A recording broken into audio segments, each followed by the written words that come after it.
Welcome to ACOM's very first Happy Childhood Courtyard Dialogues. We are so excited to begin this new series where we bring young parents together for honest, practical conversations about shaping a truly happy childhood. Over to Mukta. So, when we say happy childhood, what do we really mean? Can anybody explain what is the meaning of happy childhood in your eyes, parents? Yes, let the child be themselves, giving them the freedom to try, to make mistakes, to enjoy childhood. So, every parent wants a happy childhood for their child, but it's never one size fits all. It's layered, personal, and sometimes even contradictory.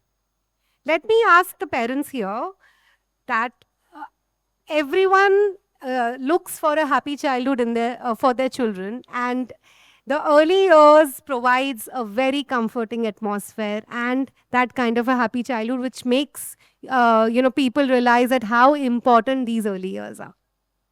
The more I interact with parents and educators, the more I realize something very important, that the real foundation of happiness is built in these early years. These are quiet, powerful early years. This is when children aren't just learning to speak or count, they are learning to feel what love is like, what safety feels like, where the curiosity is encouraged, whether mistakes are allowed, whether their voice matters. Long before academics begins, confidence and emotional security, empathy, emotional intelligence takes place. That's why these early years truly matter.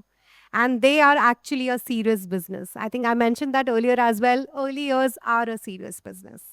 This brings us to today's conversation. In these early years, shape lifetimes. How well do we, as parents and society, really understand what children need at this stage? With busy lives and changing family structure, this question feels more important than ever. What does happiness looks like for a 2-year, 3-year, or a 4-year old? Is it a structure? Is it freedom, safety, reassurance, play, love? Probably a mix of all. And that's what makes this such an interesting space to explore. We are so glad to have with us Dr. Varudini and Miss Shamala Khani for this conversation. And both of them bring such valuable insights and experiences. And I'm really looking forward to exploring this topic together with them. Let's have a huge round of applause to them.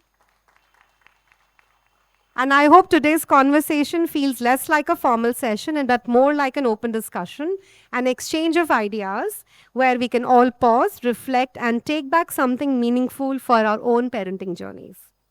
So, when we use the phrase happy childhood, it does sound beautiful. But what does it actually mean for a 2, 3, 4 year old?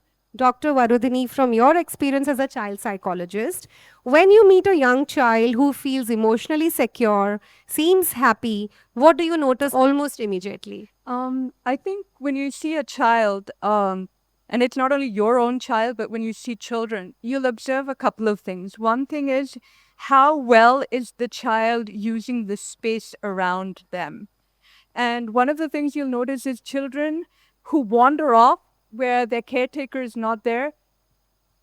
That's a little iffy, okay? So the child should be within the earshot or eyeshot of the parent, and you know that the child has already a clear safety net where their safety, the mother or a grandparent or the person that they feel safe with, they have a kind of an area around which they will explore. So one of the things you will notice is that not immediately, but at 5-10 minutes of getting into a new space, they start to move around their space. So that's a good indicator. These are first signs, right? Next is they're actually curious. You know that they're curious to want to know more. They're looking for someone to engage with a bit.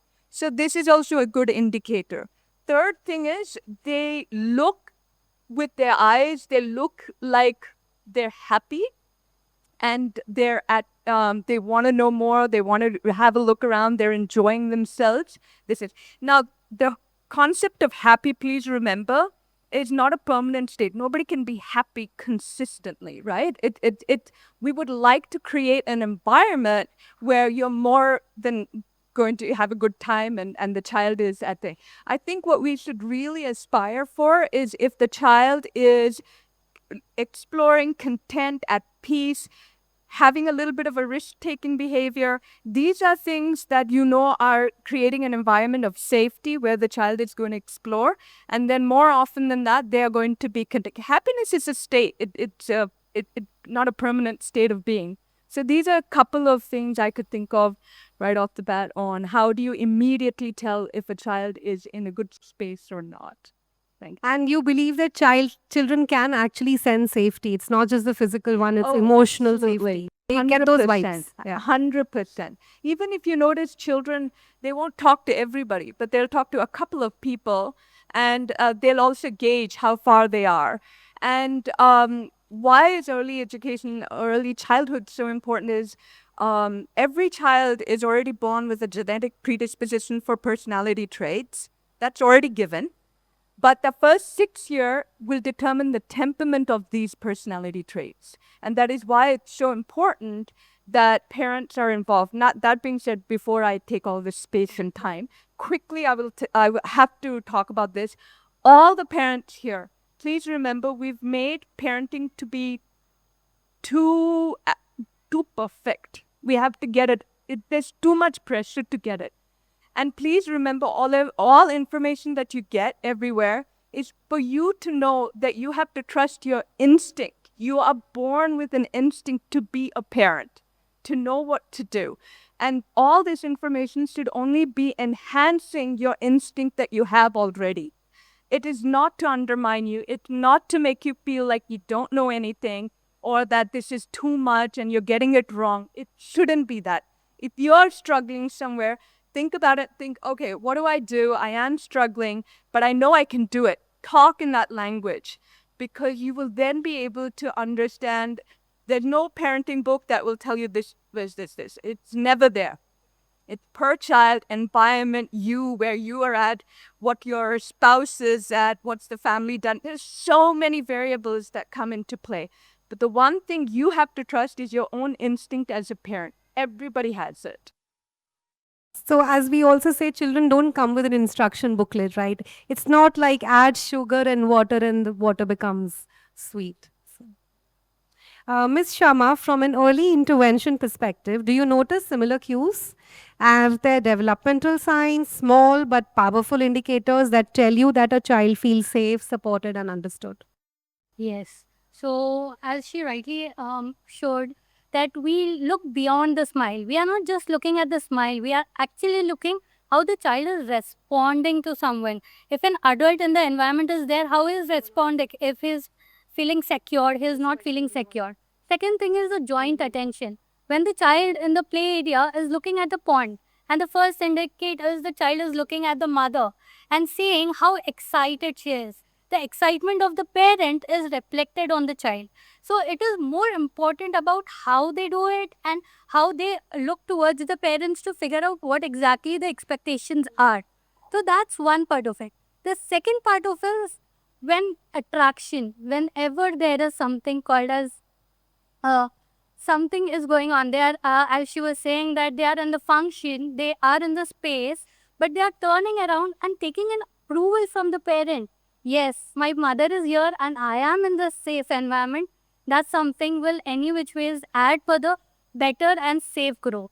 So these are the few things. When the joint attention, when if I have to go back to if you loved someone, if I had to go back to that era, you imagine when you loved someone first and he saw that and you also saw and there is a slight ice exchange there, then how did you feel? That yes, he is also feeling what I am feeling. So that kind of small attention the child is also required when they are doing in the early years. Very rightly said. Thank you. Varudini, this is for you. Children today are growing up in a fast, hyper-connected world, nuclear families, busy schedules for both parents, screens everywhere, and now the emerging AI, which is already there. So what are some of the unseen, invisible stresses young children may be carrying that the parents are not able to even recognize? Yeah, this is a very important question because a lot of times you don't know how to take a feedback on your child, whether they're doing well or not. Because if you ask them, oh, how is your school, how is good, they don't sit. Very few of them will tell you everything. The majority of them will be like, yeah, it was good, I played here, did that, but you don't know what might be going on. So you have to take these cues indirectly. Okay, so the indirect cues would be something like they're more frustrated, their temper's gone up a little bit, they become picky with food a little bit more. They show their kind of what they're emotionally going through, project it on what is happening in their environment. And that is an indicator for you. They try and pick fights quicker. They get mad a little more. Besides this, the other things physiologically would be bedwetting, things like that that would be happening. And also, children are very receptive for nightmares. So they will actually tell you that in the morning, I don't know, I had this bad dream. They don't even know if it's a bad dream. They just said, no, I keep thinking of something. And actually, after COVID, there is research showing how children have increased anxiety. And these things come out on terms of being very picky with things. They get very stubborn. They will not try something. And, they start to go back and have a complete meltdown if they don't have some things the way they want it to happen. Now, not all of it is OCD. We are very quick to labelize and put things into it, but that's not what I'm talking about. That's general thing. If you go back to your childhood, you will all know you'll have one friend when you were a kid. If you went for the exam, that kid thinks if they wear the same dress, they do well in the exam. How many of you have had that when we were kids? There would be, right? There's always so a little bit of like that tendency to be little superstitious in us. Some people more than others. It doesn't mean that we're all labeled with these mental illnesses. They're part of it. They're part of everybody. Everyone has a little bit of something going on. But with children, you will notice, as if you're a parent seeing it, there's a quick change. And mostly it's related to their emotional projects. Withdrawal. They don't want to do things they were doing before. So those are quick things that I can think of. Shama, this is for you. So when you see a child struggling, either it is behavior or how they're developing, um, how often is it to do with emotional needs or emotionally neglected? How would you notice and define that? So, whenever the child comes to us with a behavior issue, it's just an iceberg over it. We need to underdive and figure out if there is a sensory overload there or if there is some trauma recently happened. As she rightly said, there is a deterioration is in the food intake, there is a bedwetting, there is separation anxiety when the kids are not ready to leave any of the parents. So, because of that reason, there are high behavior. So we need to get inside to understand what is happening, and we have to understand the iceberg is only the top. We need to sit, understand, and mostly when the parents come to us, we give a small advice to the parent. Whenever the child is giving the behavior, the first thing is you have to calm down. If there is two fires in one place, it will expand. It will not regulate. So when the child is hyper or the child is anxious or the child is showing any kind of behavior, you as a parent have to have a calmer voice, more mindful voice. What is a mindful voice is more of the inner voice. That is a whisper voice when you're talking to a child. So that's when the child will be in the position to acquire. If the behavior is consistent and persistent, then we need to actually look for something else which is triggering. So we need to always remember this is something that we need to undermine. But initially, first role model, they have a mirror image.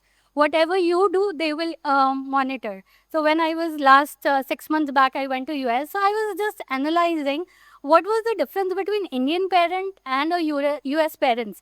There the meltdowns and the trauma tantrums of the kids are not that high. Then I understood. I was at a store. I was seeing the child. The child was showing a tantrum. And I just quietly sat there and I was observing him. The mother just firmly hold the hand, took him into the corner, and with loads of patience, talked to him and figured out what exactly was going on with him. So that's why it was more important. Second is more of the predictability in the environment. Today we had a shower in the morning, tomorrow we cannot have a shower in the evening. Because the predictability is not there, the child doesn't know what to do. If I want to create a resilient child, we need to make sure that the schedule is right so that the child is in the position to acquire the skill. So if you maintain that, their emotional IQ will be high. So I would really urge parents to make the timetable what the child has to do in that time. But it's not important that पूरा दिन आप उसको busy रखो. It's only the regular schedules that should be on the time, like food, bath, and everything. Thank you. So, Dr. Varu, what do you think these teenage qualities, how do these teenage qualities actually begin forming in the early years? Sorry? How do the teenage qualities actually begin forming in the preschool years? Okay. I think I want to highlight one thing. How many of you are aware of ADHD? How many of you? Okay. And how many of you have heard of more about ADHD over the last 2 years? Right? And everybody is saying, I have ADHD, I have traits of ADHD, pretty much everyone. There's one thing that I have to highlight. The ADHD assessment is about main things is disorganization, forgetfulness, all things that are all insinuating that the person's not being mindful. Okay? Now, in teenagers, you've asked a very good question. You said, how do we predict, or what is it that would put teenagers? Let's go back. The whole thing is, there is a reason why children should fold their blanket when they get up. There is a reason for children when they remove their clothes to put it in the laundry. Because this is how it is learning that is routine. Every time they do it, it instinctively, but it's the basis of mindfulness. It's being mindful that I got up, now it's time for me to fold the blanket. It's not that I get up and I wander off and someone has to push me to the bathroom to brush my teeth. It very much, and who's pushing? Either your help is pushing or the parent is pushing, right? Now, so you pick in all the agency of the child to be mindful. I cannot tell you how important it is for children to learn mindfulness at a young age, because that's the prediction that is for teenage depression, ADHD, all of these things. So what I really would like all of you to really understand is that children need to have chores. Children need to know that when they finish eating, their spoon bowl goes and is put back into the sink, or they clean up a bit. It's presence of mind. It is not about, okay, you have too much things to do. Now you have no time, so you have to be put into a car and jotted away to do gymnastics or this and that. If you really want to teach it, not on those things, it's at home. It's the presence of mind in these things. So some of the indicators are that routine, mindfulness, and check-ins with your child. And I'll talk a little bit about that in a bit if I get a chance. Otherwise, I'll pop it in somewhere. That it's very important for you to know, tell children how to do a check-in for themselves on how they're emotionally doing. They're very simple tools that can be done within your day, and it's good for you as well. So quickly. This can also be linked to why should children not be watching TV while having food, right? 100%. Because they don't understand the texture, they don't understand the taste. And if you've seen when children are eating food while watching TV or any screen, they eat a lot. But without the screen, they don't, because then they are eating mindfully, right? Yeah. Oh, and it's not only with children, even going to the bathroom. Do you know how much of distractions are there with it? They take their devices to the bathroom. That it's not. It's as simple as these basic things: sleep, eating, dressing, cleaning, self-care. All has to be very mindfully done. Very mindfully done. Okay, the final question for both of you. How can parents and educators work together so that a child experiences one consistent emotional world? One language of reassurance, one shared understanding, because perhaps a happy childhood is not about perfection, it's about alignment, safety, being seen, and the adults in a child's life are moving in the same direction. So as we close, I would like to make this practical. So what do you think parents and educators should do to work together? So that the child's experiences one consistent emotional world. Right. So when we are doing, we need to make sure that the child should be having 10 minutes floor time every day, whatever it takes. The parent should always be in the place where the child is doing. And here you should not be a person who will be asking questions. Instead of that, you will be in the position to join the child. What is this color, instead of narrating what the child is doing? If you have this kind of emotion, the child will be able to connect with each other. Otherwise, what happens with the child is, when there is no connection, they will not develop that. So one is flow time. The second one is you have to have a routine for sure. Third, happy child is not a child who is not crying. Happy child is who is crying but having the self control quickly, and he is able to associate with you quickly. So if this is something that you are able to build in your child, that means hopefully the child will be in the better hand and better to decide many things. When we are talking about giving the child something, the scaffolding also matters. When you're giving a child an option of 10 different things, child would not be in the position to decide.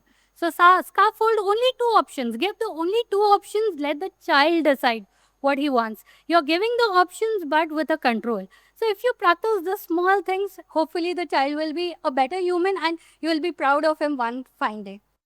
Thank you. Dr. Varu, would you like to add something? Yeah, just one quick thing. I said I'd tell you guys, right?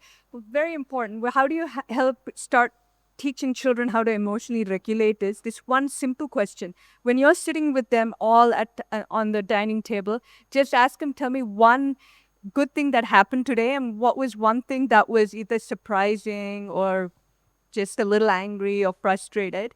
And what you do is you need to answer the same question. That being said, please take parental advisory on not talking about something very drastic, but something enough for the child to understand. Oh, yeah, I had a really busy day. I had so much work, but I couldn't get in. Something simple. Or I really put my heart into making this cake, but it really didn't turn out good. But at the end, I'm okay with it. Something. Tell them something of your day as well, because it helps them to know that it's not a one way. You need to know everything that's happening, but I really don't know what's going on with you. Right? It's not fair exchange. So what you do is that's how they get comfortable with hearing about you, and you get comfortable with hearing about them. Second piece, after the check-in, when you do this options, right? I think what's happening is, she's so rightfully said, give 2 options, not 10. Because even for us, if we have to go to a dress store nowadays with so many options, to be honest, if you don't have an eye for what you really want, it can be very confusing. So I cannot imagine how that would be for a child. So the questions, parental advice is, if you think your child can have an ice cream or not, that is completely your decision. The child cannot dictate. It cannot understand how to not take some gratification. You put a chocolate cake there and say, don't eat the chocolate cake. That's not right. The parent has to decide whether the chocolate cake is going to be there or not. If the chocolate cake is there, take how much you can. Like, that type of an ice cream. You decide whether the child can have an ice cream or not. The child can decide which flavor it wants. That's it. That's how it has to be. I can go on, but Thank you so much. So, I would like to conclude here is that happy childhoods are not created by perfection, but they are built through consistent warmth, attentive listening, and thoughtful environments. To every parent here, thank you for choosing to invest time in your child's daily emotional world and continuing to give them all the warmth, all the care that you can. And thank you for choosing Ekam to be the wonderful environment for your child.